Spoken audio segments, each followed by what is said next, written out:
Welcome, everyone, to this week's episode of Empowering Musicians podcast. If you're watching live or on replay, I'm glad to have you with us. Today, I am welcoming Martin Cowart, who is a spiritual mindset coach who helps gay, bi, and trans business leaders and change agents lead with the mind of their hearts to maximize happiness and opportunities to transform and save lives.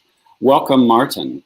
Well, good to be here, Michael. It's such a joy to be a guest on your podcast or your live broadcast today. And I just love the topic of living a life of purpose, living a life of mission. And I can't wait to dive into this conversation with you today and share how living a life of mission and purpose has really grounded my life and given me a North Star to make a difference in the world as a change agent myself. Beautiful. Well, I think my first question is going to be, how did you get to be a spiritual mindset coach? But before that, like, what does that even mean? What is a spiritual mindset coach? Yeah, there's all kinds of mindset coaches out there. Well, a spiritual mindset coach is we are spirit. And so we want to develop the mindset of the heart. Because the heart lives, our spirit, we connect to spirit, we can connect to our divine presence through the heart.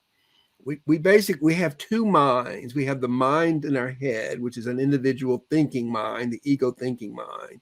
But then we have a much broader connection to infinite intelligence, the mind of the heart, the intellect or the intelligence of the universe.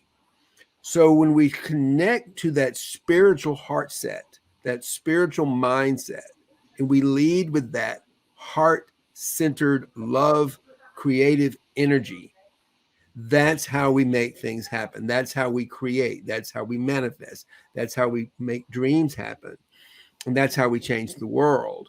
So if we're trying to get things accomplished by just simply what's stored in the memory banks, which is what we often try to do, of our mind, we can get very frustrated because the mind is not capable of creating.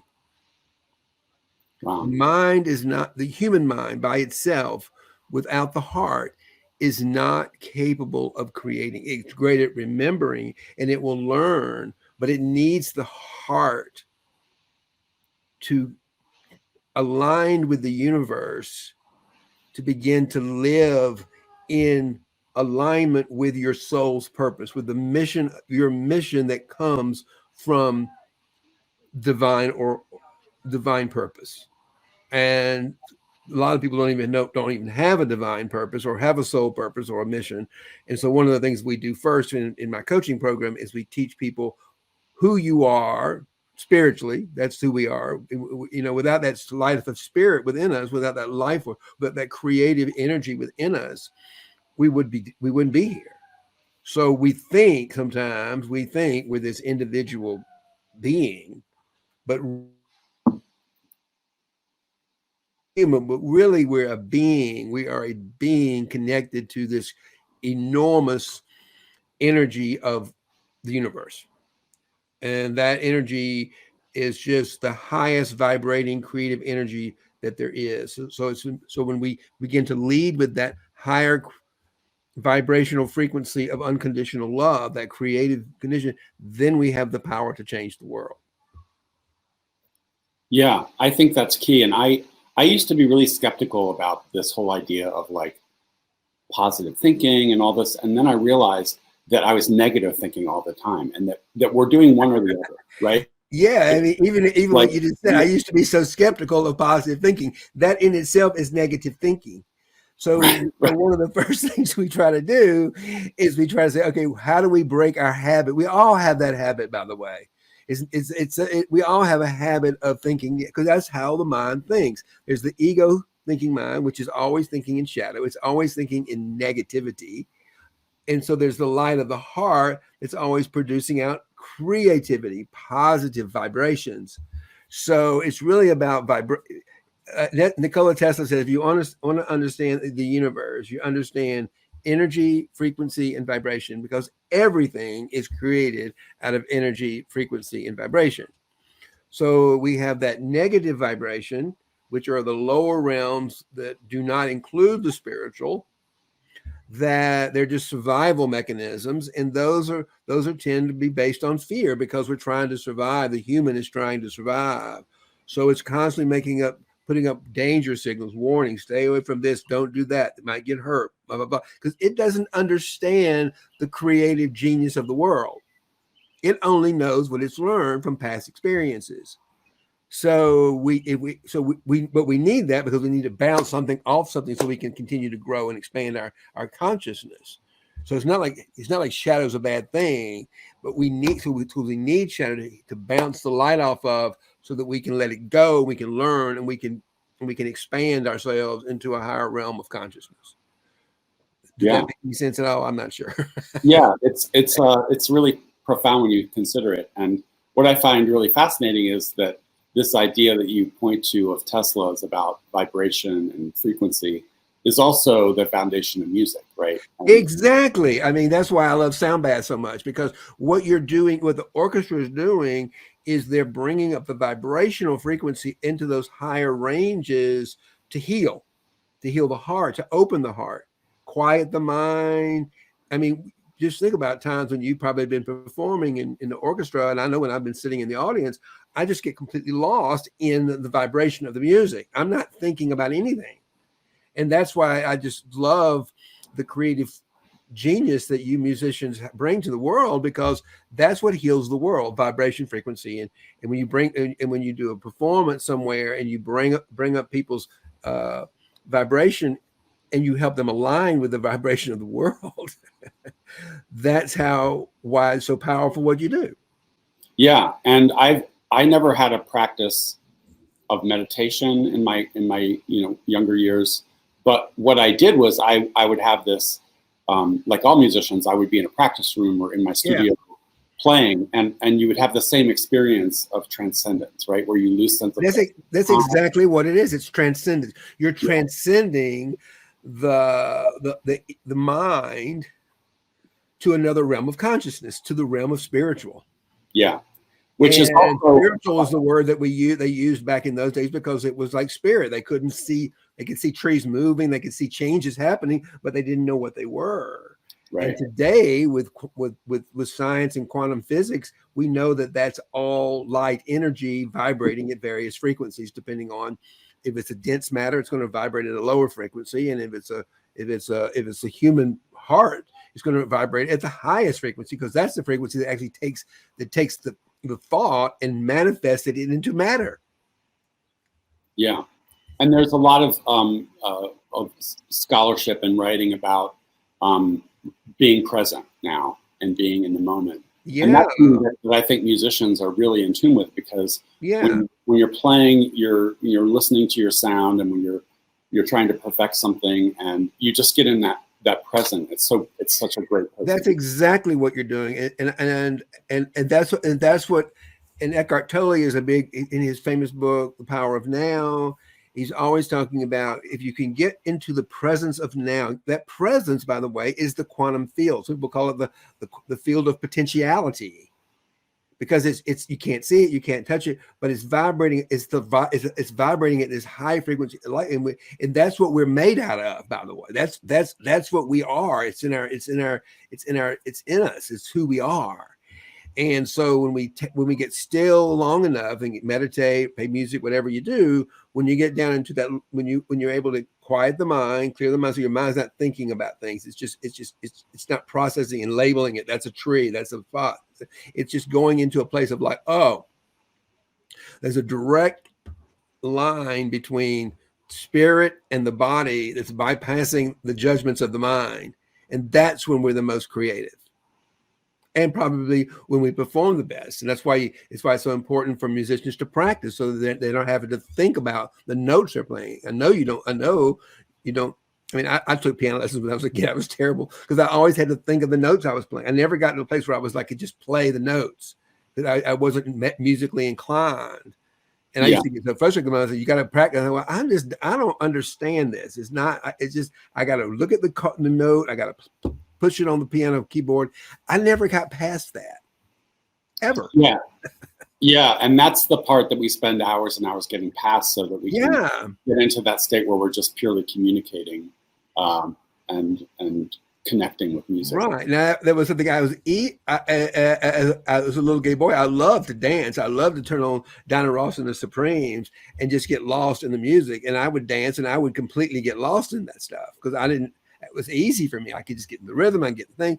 And I still do. And I remember kind of maybe having a tough day. I might say, okay, I think I need to get up and do some just dancing right now and get into my body and get out of my head. And it's a great way for me sometimes to disconnect from the mind, clear the mind and open the heart just by doing something as fun as dancing.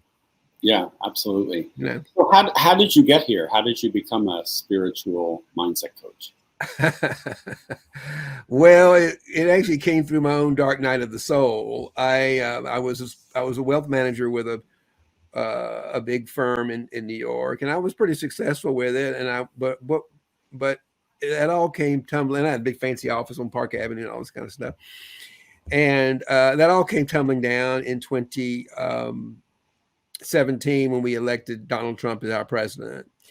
Because as a gay man, and he represented to me all those bullies, all those boys who bullied me as a boy in South Georgia for not being a normal boy. And I had worked so hard all my life to fit in with the normal boys. And that's really what I did to achieve success at the firm. And when he became president, I went into a dark night of the soul, and I went from being a top producer to actually being on the edge of bankruptcy. And as a matter of fact, I had some of my attorney friends say, you might want to consider bankruptcy because it would relieve a lot of pain because you'd qualify because you're not making any money, you're not paying your bills. So I was having a pity party one day, and I was really feeling sorry for myself. I think they had repossessed my BMW and I had to go get it out of the detention center. That was shameful. And I was really feeling bad for myself. I was really having a bad day, and I called my spiritual teacher and therapist, Teresa, and she listened to me for a while. She said, well, I don't suggest that you declare bankruptcy. That might make you feel better, and it will solve the symptom, but it's going to feed the problem. And the problem is you got to surrender this belief about yourself of being not worthy of money. You got to surrender this whole nonsense about you got to achieve this, you got to do this, you got to be rich, you got to be this, you got to do all those things that are all fear-driven that drove you to the top. You got to let go of every bit of that. You got to completely surrender that to God. And that's where I really learned and understood the principle of surrendering. We're surrendering the ego's belief that it has to achieve something to be worthy. So I did what she told me. I'd done it before. I'd done it about 10 years before when I was recovering from alcohol. I had surrendered that to God, and that was pretty easy, but this was a tough one.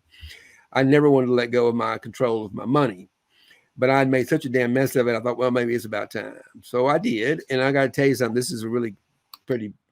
was my moment of enlightenment, I guess I would say, is that all of a sudden, when I finally let go, this presence we talk about, this sense of grace of the divine filled me up with so much joy and presence and power, inner power, that I just felt so relieved and so much joy. And it said, I heard a voice, that still small voice from within me say, Martin, none of this stuff matters that you're so worried about.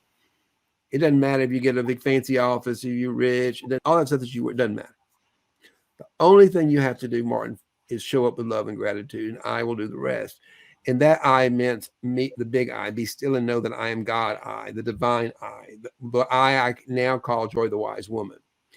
And I call her Joy the Wise Woman because when all this came up inside of me, when this grace, it is grace. That is what grace is. God graces you with his love or her love.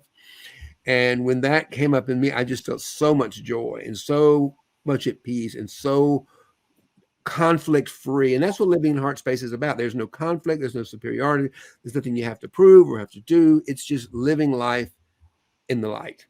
Literally. It's literally living light. And I've been a shadow work coach for 20 years. And I finally like, oh my God, this is what shadow work is. It's actually to remove the shadows as they come up so that we can begin life in the light. And that's what being a spiritual mindset coach is all about. Because I realized when all this happened that as much as people wanted, they always wanted financial freedom. And I don't care what kind of external plan. And I was a good financial planner. It didn't matter what kind of plan I designed for people. If they had a mindset of scarcity, it was never going to be enough. So what they really wanted when we talk about financial freedom is that we want to be financially free from our emotional attachments to money. There's that wonderful passage in scripture about it's easier for the camel to pass through the eye of a needle than a rich man to get into heaven. The rich man does not have to give up physically his possessions, but he has to give up his belief that he won't be happy without them. And that's very hard to do. And that is what I do for people. I teach people how to get through the friggin' eye of the needle. Because all it is letting go of every single attachment you have to everything in the material world. Easier to say than to do. It takes practice, and it takes somebody to guide you. Because someone has got to, you got to see those shadows, those beliefs that are not true, that are creating the fear of letting go of that belief. You see, so that's really what that is. It's really about. It's not. You don't have to. You can live in the kingdom of heaven, and you can live like, I believe, what was the guy's name right now? Who I can't think of his name. Who lived on that island? He was such a wonderful teacher. I can't believe it. He was so well known. Anyway, he lived in a lot of wonderful spiritual teachers have beautiful homes and lots of beautiful material things, but they're not attached to them. Yeah. So it's all about the mindset and our attachment to those things. So yeah. So because the mind is the mind, the ego thinking mind, and the heart. So when we begin to lead from the heart helps us. So you don't need that. You got the, when you're in the heart space, you've got the keys to the kingdom. You can create all the money you want. You don't need to bring that with you, because you can create it, because you're the creator of the universe. Literally. That makes sense? I was really, yeah, it totally does. And I was really struck by when I learned, like when I started really examining what a scarcity mindset was, realizing that it has nothing to do with how much or little you have. Like, I know people who are really, really comfortable financially who live in a scarcity mindset. I know that don't. They're the worst. I mean, they worry so much about. I mean, I used to work for people who had more money they could spend in 10 lifetimes. I mean, I worked a lot with women who were getting divorced from their deadbeat husbands who went out and left them for a younger version. But the good thing about these women, often they got half the marital assets. They got more money than they ever had in their lives, but it was never enough. Right. I mean, they had millions of dollars. Yeah. But it was not. They would worry about some crazy little nonsense trinket that they wanted to have. I'm like, listen, don't you understand? Let go of all these attachments to things in your previous marriage. You're better off today without him and his money. Now it's your money. You can do what you darn well want to with it. Right. But it's that attachment to it. It's an attachment that makes that we think that we think that if we don't have this thing, this money, these material things, we are unworthy. It's all, I don't care what it comes down to. If you're dealing with money issues, rich or poor, it all comes down to a worthiness issue. It's I'm not worthy of it. And to prove I'm worthy, I got to have more. And there's never there is never a more amount that's going to prove you worthy, because it's not a construction that's based on any truth. Right. I don't care how much money you have, you're never going to prove you're worthy, because you're worthy the moment you're born with no money whatsoever. Right. Yeah. When I met you, I remember you said something that really struck me, and I thought, oh, that's really fascinating. And it was about, like, maybe instead of worrying about budgeting and all of these things, which are important, and know that you need to change your relationship to money. And I was like, wow. I had no idea. Instead of spending all your energy on thinking about you can't have, you got a budget and all that kind of stuff, you got to start thinking about, well, how do I create the money? And that's the thing I'm working on right now myself. I am working on, well, how do I manifest enough money in my bank account this week so that I am comfortable knowing that I can have the resources I need to live my mission. And that's really what I'm working on right now in my own journey of manifestation or creation or whatever you want to call that. And that's what manifestation is. How do you, as the universe wants to support us, it's got our back. And it's been amazing when I learned to say I'm getting what I needed. I have great breakthroughs all the time by just saying, okay, I need this to show up. And this week I'm saying, okay, I need this to show up. I need something to show up that says that I'm going to be making $100,000 a year, no matter what. So that I know in my heart, I've got the freedom to know that I can pay my base expenses, and I'm not very far from it, and also grow and build and live my life's mission. And I'm pretty confident that I will get that. Yeah. Because that's how it works. That's how creation, that's how manifestation. If I sat here and said, I want a nice Mercedes in my driveway because I want it for myself, the universe doesn't really give a crap what kind of car I drive, which is people make that mistake. But the universe does have my back, and it does want to support me in living this mission, particularly the mission that I have going on right now in Africa. So that's something that's what we learn to do, and we begin to think with the spiritual mind. The rational mind says, oh, you can't, like when I went to Africa, it says, oh, you can't go to Africa. You don't have the money. And it's not blah, blah, blah, blah. And I was like, Joy was saying, nope, you're going to Africa. I went to Africa. And it changed my life. But, and that's all about saying yes to the divine. That's thinking with that spiritual heart that says you got everything you need. Yeah. And you're going to get what you need. And I'm going to make sure you get what you need when you're ready to move your business forward. And I kept saying, I'm ready, God. I am ready, Joy, to move this business forward. I want to see some money in my checking again. Yeah. So we'll see. Yeah. And you mentioned your mission statement. And so my first question is, what is a mission statement, and why would a musician need one?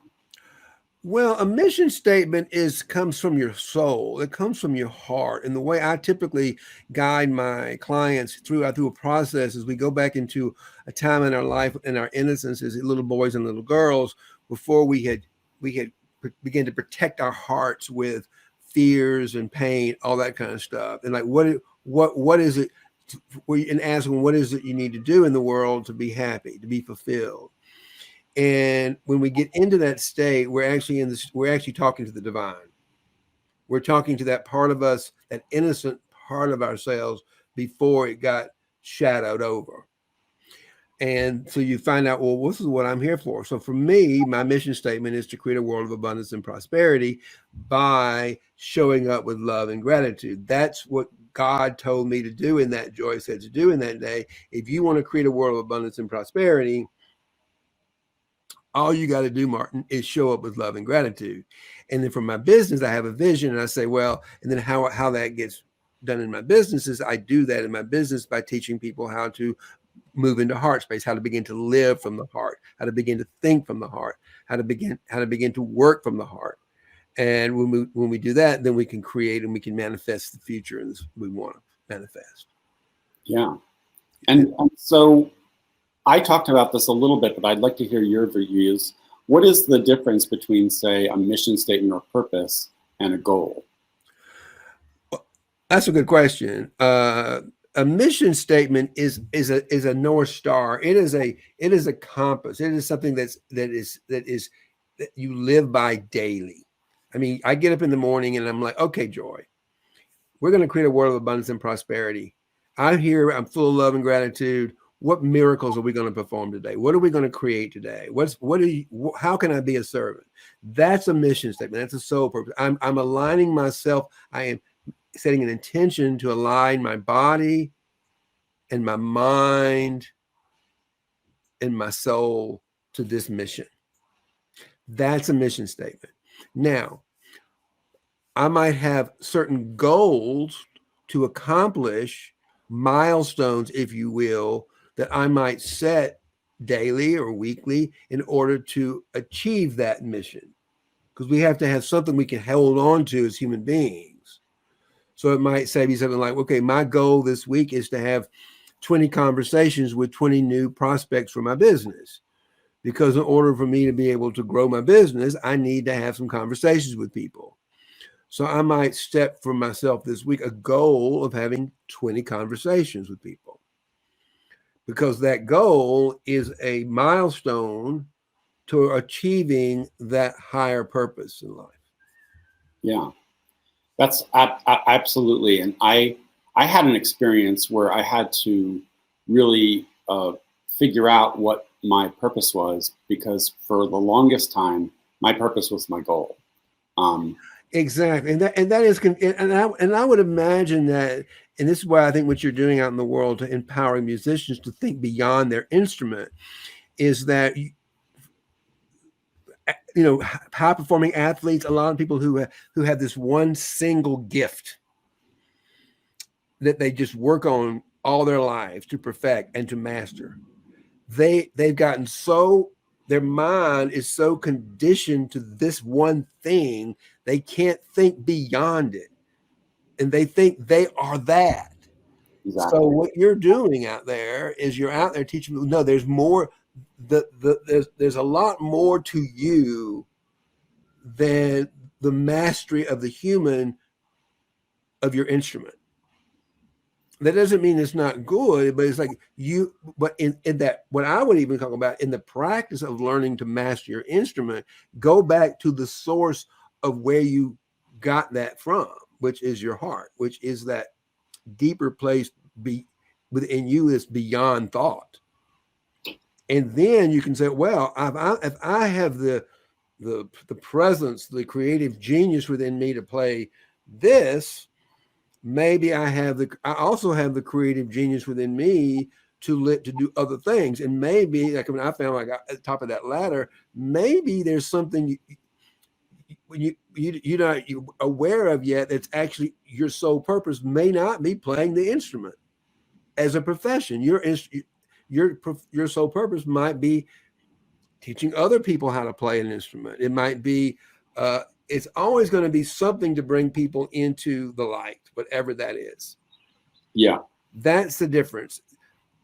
And playing your musician, if done well and beautifully, can bring people into the light. But there might be other ways, if you can do that, to bring people into the light of God, into the light of creation, by bringing them into that creation. I would be willing to bet you that you could teach your body, teach your mind, and teach your body to do something else. Yeah. And I had a situation where I talked about this in my first episode, where I didn't think I was going to play again. And I realized at that moment that my purpose, which was to be this, right, to win a job in a major orchestra, that was actually external. And that was not who I was, right? I had to figure out, well, who am I? Because a mission to me is who we are, and a goal is what we want to do. Right. It's one. So you said, well, I have been on a mission to maybe as a musician, maybe my mission is to be a master at this craft so that I can bring people into a higher frequency of love and generosity in the world through my playing. And that's perfectly fine. And so one of your goals might be, in order for me to do that more fully, I want to land a job with this orchestra here so that, one, I can get paid, and number two, I can actually bring this service, this craft, this mastery to the world. But that's not all there is. I mean, that's just one moment in time in what you're doing. And I would be willing to, that creative genius within us is, there's nothing we can't learn if that's our sole purpose. I mean, I doubt very seriously that I'm going to learn, if I decide one day I'm going to become a football player at 67, that I'm going to be able to do that. I mean, that's just not realistic. But I could become a spiritual mindset coach in my 60s, and that's a lot of fun, because that was something that I was in alignment. And the universe is not going to ask you to do something that you can't do. Right. It might ask you to do something you might feel like your mind tells you can't do, but it's not going to give you anything that you're not capable of achieving. Absolutely. So you work mostly with gay men, and I just wondered why you decided to focus on that as your well, I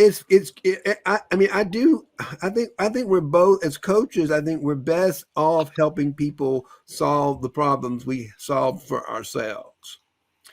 And so for me, I'm the closest to gay men who are having a hard time feeling worthy about themselves, because the way we were conditioned as little boys, that because we were different or not normal, we were second class. We weren't as good as other people, and that's very wounding.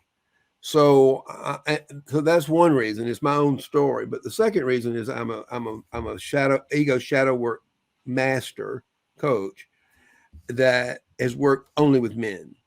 So I have a very good understanding of the interior landscape of men, gay or straight.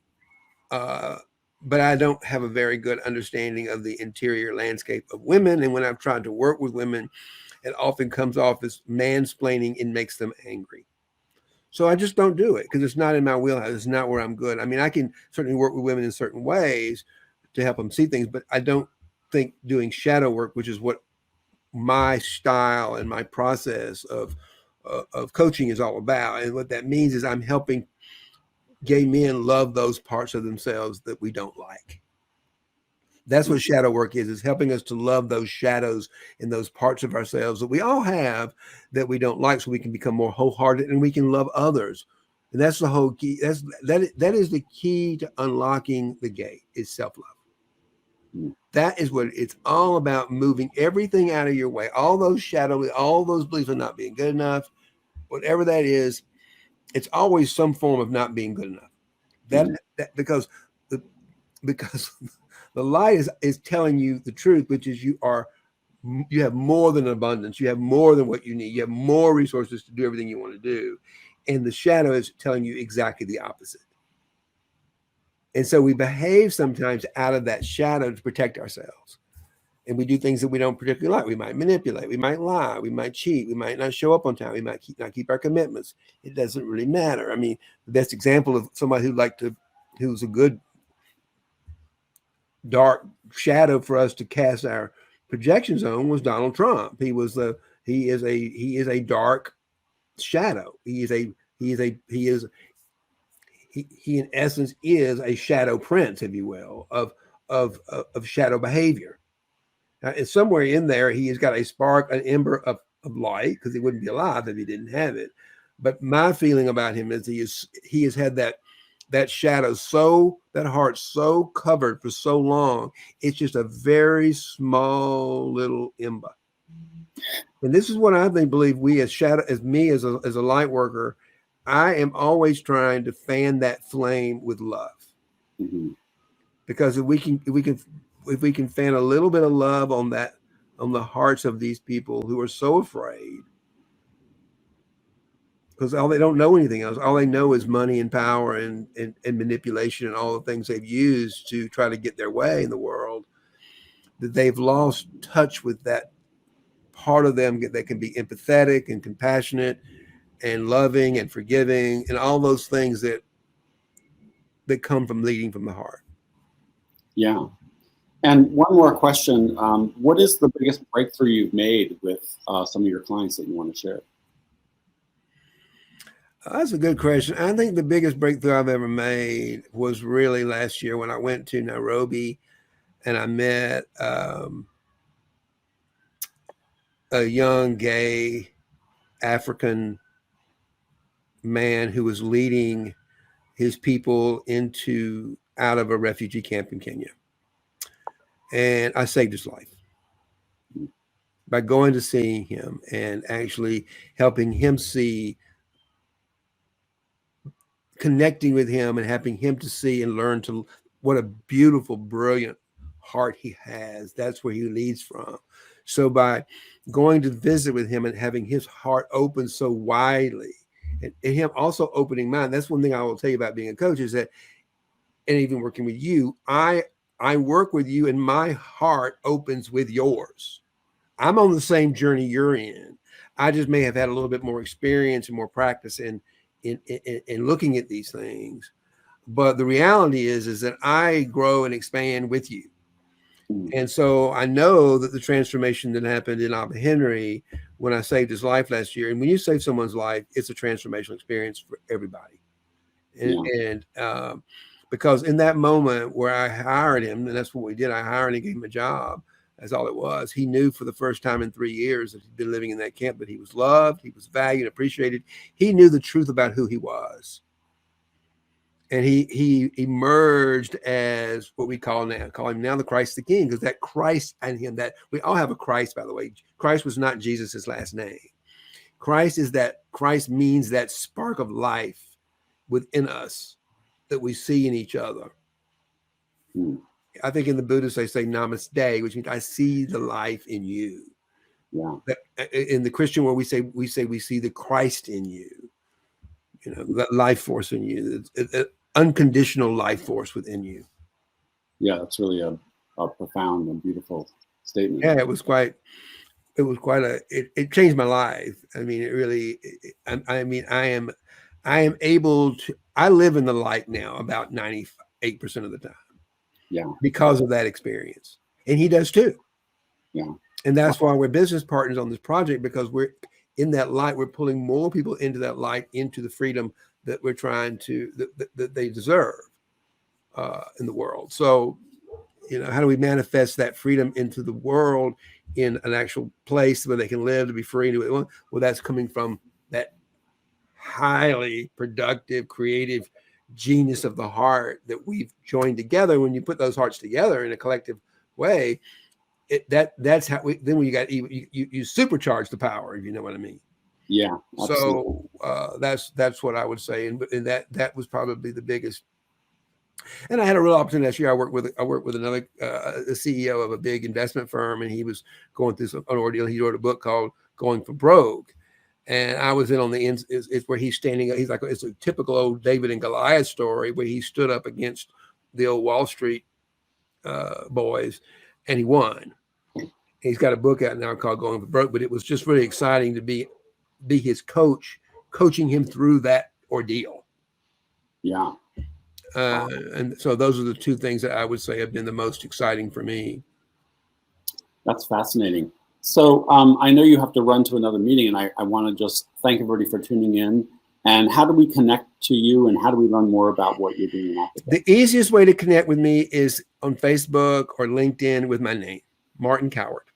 Just come into my Facebook, all of them. They're on Instagram. It's Martin Cowart Coaching, but Martin Cowart. Connect with me on any of the social media pages and platforms, and that's where you'll find me. And if you'll send me a direct message, ask me to be your friend, I'd be happy to respond to you and have a conversation.